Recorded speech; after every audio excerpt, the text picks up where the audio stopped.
Olá, seja bem-vinda, bem-vindo ao Entre Linhas, o podcast da Inteligov. Aqui, a gente analisa o que está por trás do que é debatido no Congresso, no Executivo, no Judiciário e por que tudo isso importa para você, que acompanha de perto as relações entre política, negócios e sociedade. Eu sou a Ana Carolina, responsável pelos conteúdos aqui na Inteligov.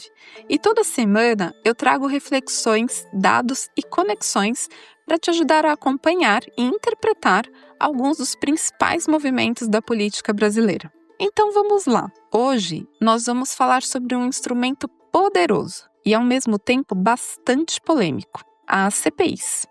Elas costumam aparecer nos noticiários, envoltas em escândalos, frases de efeito e manchetes chamativas. Mas afinal, como funciona uma CPI? O que ela pode e o que não pode fazer? E por que, apesar das polêmicas, ela ainda é uma ferramenta legítima de investigação pública? CPI é a sigla para a Comissão Parlamentar de Inquérito, prevista na Constituição Federal.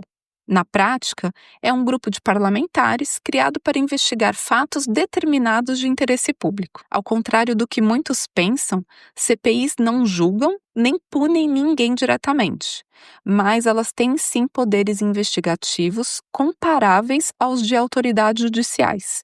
Então elas podem convocar depoentes, requisitar documentos, quebrar sigilos e realizar diligências.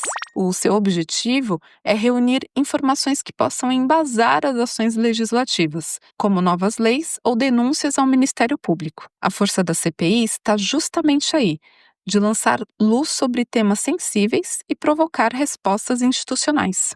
Mas afinal, como uma CPI é criada? Para criar uma CPI no Congresso, são necessárias 171 assinaturas na Câmara ou 27 no Senado, o equivalente a 1/3 dos parlamentares. Toda CPI precisa ter um fato determinado e um prazo de funcionamento, que geralmente vai de 90 a 120 dias, com a possibilidade de prorrogação. Depois de criada, os partidos indicam quem serão os integrantes e são escolhidos o presidente e o relator da comissão. A partir daí, começa o trabalho. Os parlamentares aprovam um plano de ação, votam requerimentos, convocam depoentes e especialistas, analisam todos os documentos e, por fim, constroem um relatório. O grau de visibilidade da CPI depende de muitos fatores: mídia, polarização política e, claro, dos interesses em jogo. Mas, afinal, a CPI ela é um circo político ou um instrumento de interesse público? É bastante comum a gente ouvir que a CPI é um circo, que termina em pizza ou que é usada apenas como palanque. E sim, infelizmente há episódios que reforçam esse estigma. Inclusive, eu vou terminar aqui. Posso você mandar um abraço para minha esposa e para minha filha? Claro, com certeza. Ô, Cleitinho, eu sabia que eu te conhecia de algum lugar.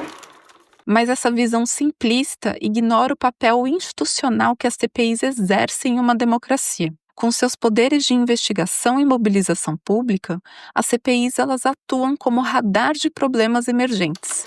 O padre Patrick Fernandes é reconhecido por seu trabalho pastoral, influência digital e profundo engajamento com questões sociais e comportamentais. O senhor poderia nos dar uma estimativa da frequência e da gravidade dos pedidos de ajuda que recebe? Se você quer relato, eu acho que semanalmente de 1 a 2 pessoas, quando eu estou em Paropebas ouvindo. Quanto o trabalho de vocês, eu acho que é de extrema importância, porque eu acho que está agora sendo discutido, o que antes não existia. Eu acho que deveria ser proibido de divulgar casas de apostas. Então, mais do que caçar culpados, elas servem para prevenir riscos, fechar brechas legais e aprimorar marcos regulatórios. É por isso que, em vez de ridicularizar uma CPI, a gente deve se perguntar: quais são as perguntas que estão sendo feitas na CPI? Quem está sendo convocado para falar? Quem está se esquivando das informações? Quais são as soluções que estão sendo debatidas? E, principalmente, quais são os interesses que estão se mobilizando, inclusive de forma legítima, via lobby e advocacy? A CPI das apostas esportivas, em andamento no Senado, é um bom exemplo de como as CPIs funcionam e do que elas podem revelar. Ela foi instaurada para investigar as consequências da explosão das apostas esportivas no Brasil, um setor que movimenta bilhões, cresceu com pouca regulação e agora enfrenta denúncias de fraudes em jogos, lavagem de dinheiro e exploração econômica de jogadores e consumidores vulneráveis. A comissão já ouviu apostadores, influenciadores digitais, representantes de casas de aposta, jogadores e empresários. E nos bastidores, vários setores se mobilizaram para oferecer dados, defender posições e tentar influenciar o relatório final da comissão. Essa é uma parte pouco comentada, mas ela é essencial no processo. As CPIs também são espaços onde a informação técnica pode e deve chegar aos parlamentares, contribuindo para a qualidade das propostas que estão surgindo ali. É nesse ponto que o lobby transparente entra em cena. E sim, há lobby nas CPIs. E não, isso não é um problema. Muita gente ainda associa o lobby à corrupção, como a gente falou no episódio anterior.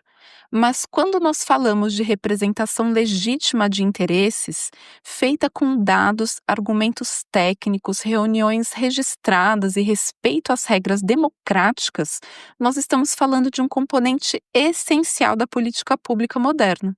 Na CPI das bets, nós vimos isso de forma bastante evidente, com casas de apostas fornecendo dados ao governo e ao Congresso, clubes de futebol defendendo patrocínios e pedindo mais proteção contra manipulações, entidades jurídicas e associações alertando sobre os riscos da publicidade voltada a crianças menores e até influenciadores digitais convocados para depor e passaram a se organizar para defender os seus interesses e propor limites mais claros à atuação publicitária.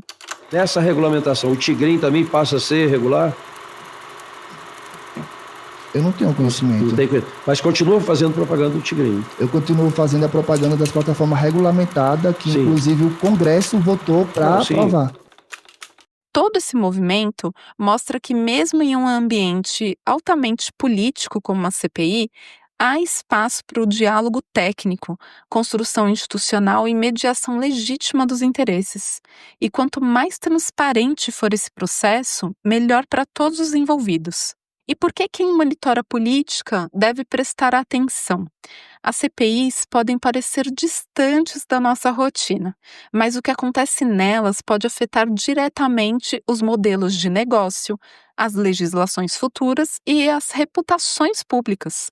Hoje, as comissões parlamentares funcionam como laboratórios de formulação política em tempo real. E por isso acompanhar as CPIs é parte da estratégia de quem atua com relações governamentais, institucionais, advocacy ou políticas públicas. Aqui na Inteligov, por exemplo, a gente monitora CPIs, projetos de lei, audiências públicas e os atores envolvidos em cada etapa. Isso permite prever mudanças de cenário antes que eles cheguem ao Diário Oficial. Então, se você quer saber quando uma CPI vai gerar um novo projeto de lei ou quando um tema relevante para o seu setor entrou no radar do Congresso, a Inteligov pode te mostrar isso com dados e precisão.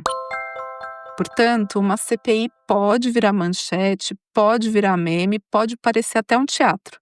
Mas por trás dos microfones e dos embates políticos, ela é também uma arena legítima de investigação, de debate público e de construção de soluções.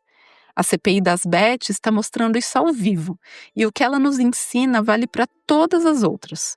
Acompanhar CPIs é entender como a democracia se aperfeiçoa, e participar com argumentos e dados é uma das formas mais legítimas de se fazer política. Se você gostou desse programa, compartilhe com seus colegas e continue com a gente nos próximos episódios do Entre Linhas. Este episódio contou com áudios da TV Senado, trilhas sonoras da Upbeat e efeitos sonoros da Envato Element.